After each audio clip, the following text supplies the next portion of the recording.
Today we're going to begin our Chapter 5 unit. We're going to start with sections 5.1 and 5.2 because you'll see in a minute that section 5.1 is actually incredibly small. We are working on the new Chapter 5 notes packet. On our first objective is we want to be able to construct a probability distribution for a random variable. This is really just a fancy way of saying take all the probabilities of a scenario and put them into a table. Okay, when we have that, and I'm going to go through these criteria as we go through the first example, but one of the biggies is that when you think about all of the events in a sample, that their sum, they have to add up to 1, okay, because you're going to get everything, all the different possibilities, and all the possibilities are 100% or 1.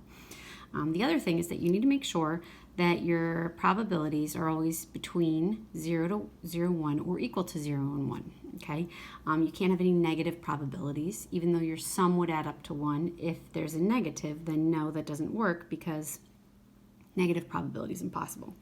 So for instance, let's say that we want to talk about the sample space of flipping 3 coins, and we want to let x equal the number of tails. So if over here we just jot down the sample space real quick, we could have all tails. We could have tails, tails, heads, but like we've talked about before, it could also be tails, head, tails, and heads, tails, tails. Okay, so those are all the ways it could be 2 tails. One tail would be THH or HTH or HHT. And then no tails is the same as saying all heads, so H, H, H. So when we flip 3 coins, this is from the beginning, this part right here is from the beginning of chapter 4. We really have 8 outcomes. So the probability of getting, over here I set up my probability distribution. Up top you always put your samples, like the X values for your sample space. 0 tails, 1 tail, 2 tails, 3 tails. You got a label over here. And down here we're going to put the probabilities. What's the probability of getting no tails? There's only 1 outcome out of 8. Probability of getting 1 tail were these 3. So we have 3 out of 8. Probability of getting 2 tails are right here, 3 out of 8. And right here is 1 out of 8. All right, now a couple important notes. First, this doesn't have to be symmetrical. All right, it does not have to be symmetrical. It's perfectly fine if it's not, but it does have to add up to 1. So we have a total, if you add these fractions, a total of 8/8, which is correct. That's 1. All right. Let's say I, had hoped we would be together for class to collect this data. So let's say that this was how many siblings each student has. All right. So if we have x equal number of siblings, and the probability of x, now I'm just going to make up this data, right? Let's say there are 20 students total. For simplicity's sake, we could have 0, 1, 2, 3, maybe we'll say the most is 4 siblings. So perhaps we have 3 students out of 20 with no siblings. Let's say there are 10 students in class with 1 sibling. Okay, there are 5 siblings in class with 5 students in class with 2 siblings, sorry. And let's say, so right now we have 18. So let's say that we have 2 kids in class that have 4 siblings. Well, we've already got our 20 out of 20 in this space. So it is okay if one of your columns doesn't have a probability. Right, it's a probability of 0, that there would be no one in class who has 3 siblings. That's okay, all right? This would be the probability distribution. Now, if it's asking us here, is this a valid probability distribution? The things you need to check are what we talked about back up here. You have to check to see if your sum of the probabilities adds up to 1, and you need to check to see if your events are all the probabilities are between or equal to 0 and 1. So when you check this, if you add up these probabilities, we find that the sum, okay, remember this symbol here is sum, is equal to 0.95. All right, if you add these guys up, it's 0.95. That means it's not a valid probability distribution.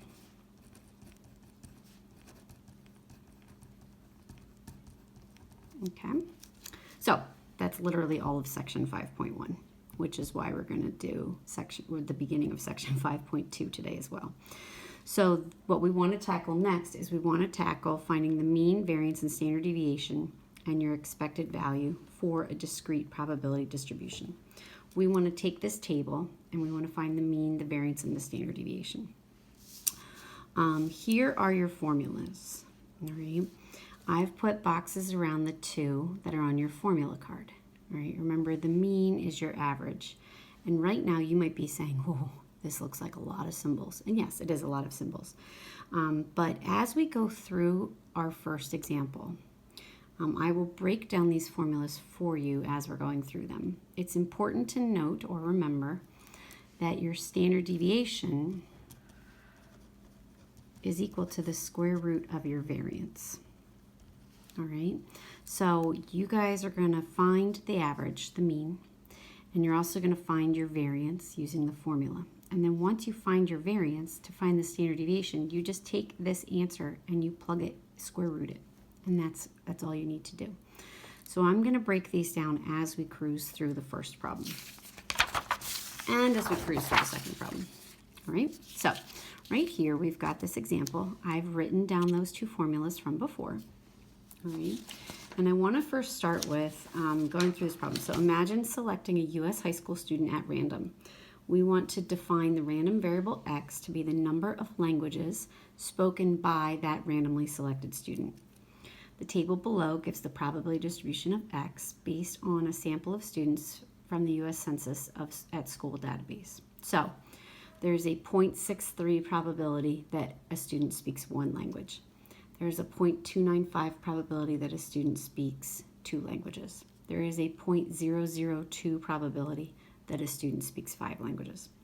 So first we want to just show that the probability distribution is legitimate or it's valid. Okay, so you want to check. You're going to add these up. Add your probabilities. Okay, the sum of your probabilities is equal to 1. Good. And then the other thing we need to check is that there are no negative probabilities.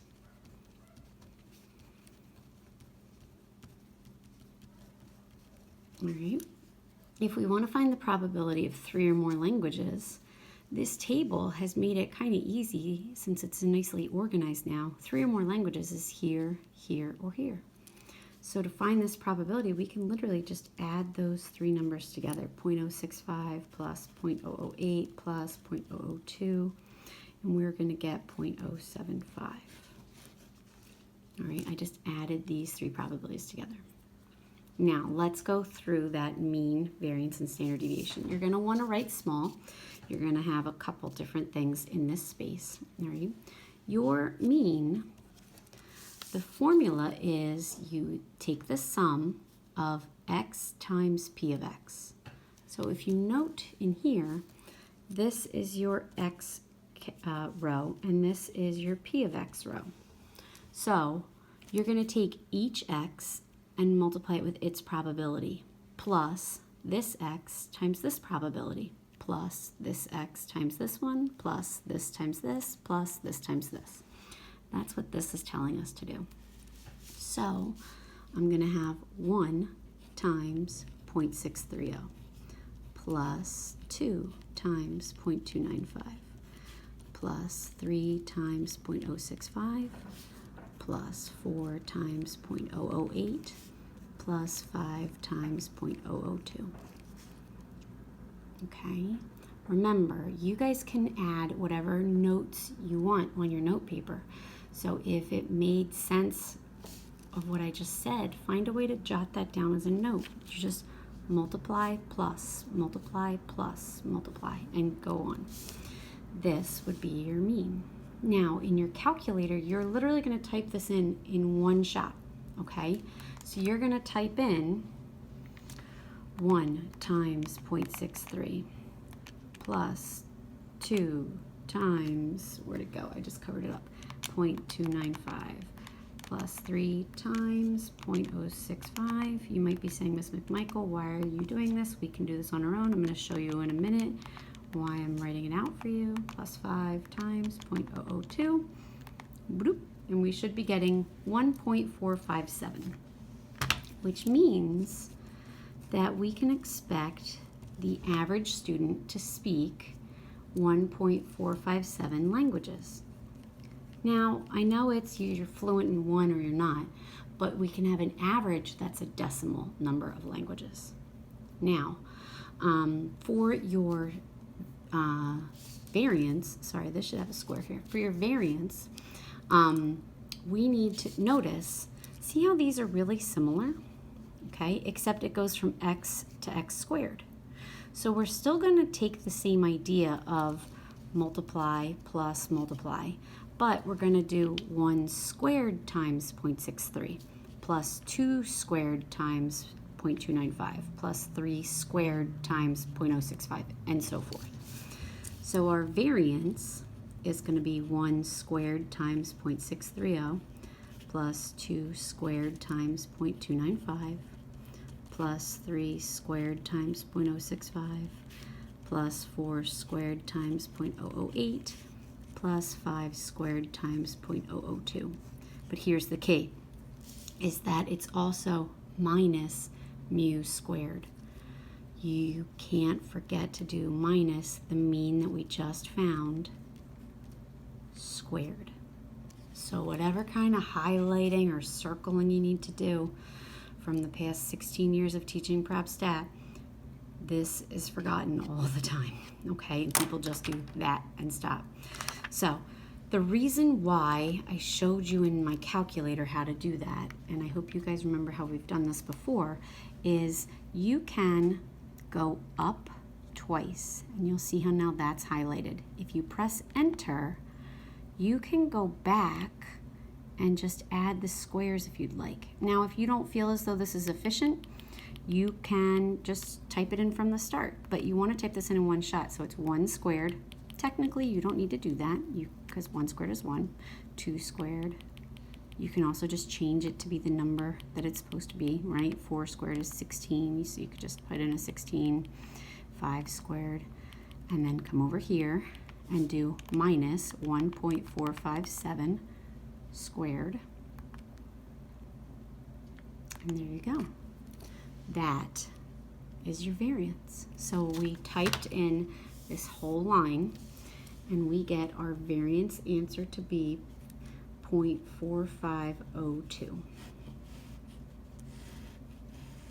All right, oops. So that means then that our standard deviation is the square root of your variance.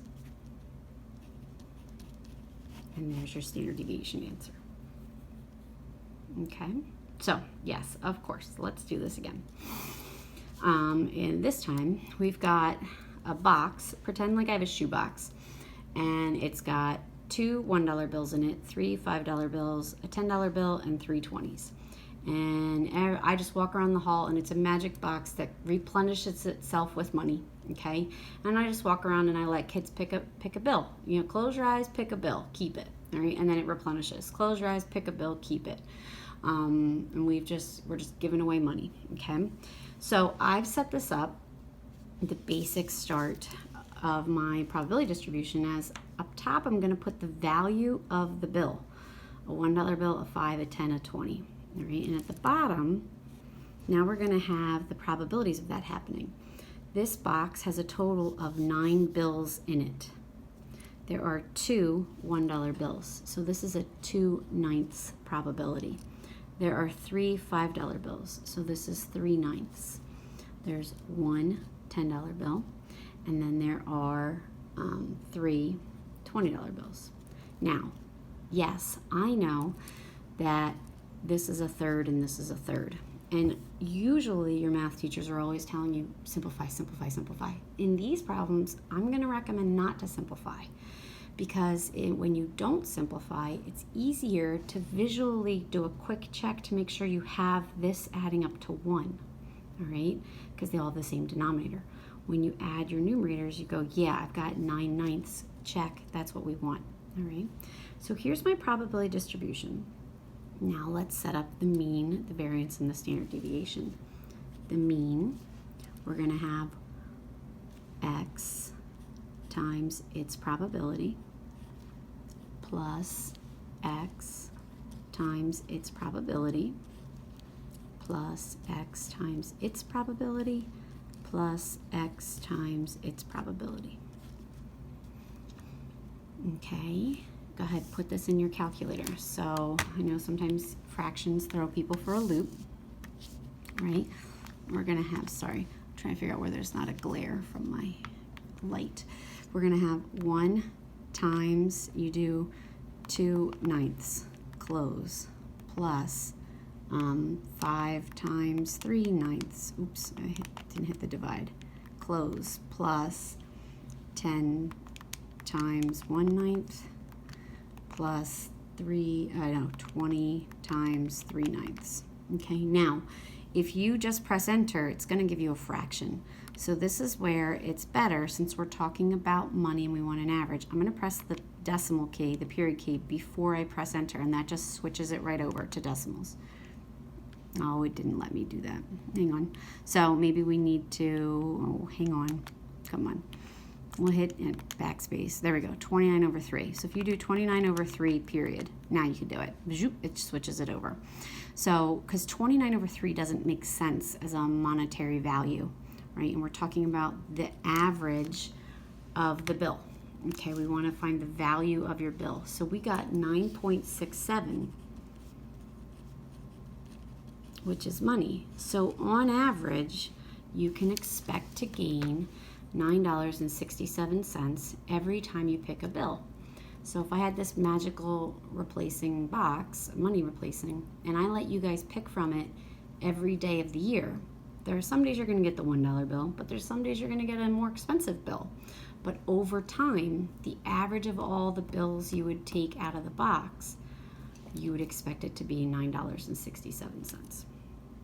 All right, your variance is your x squared times its probability plus x squared times its probability, x squared times its probability, and the next x squared times its probability.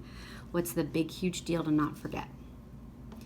Subtract the mean squared.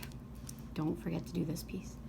When you put this in your calculator, you should be getting a variance answer of 59.4911.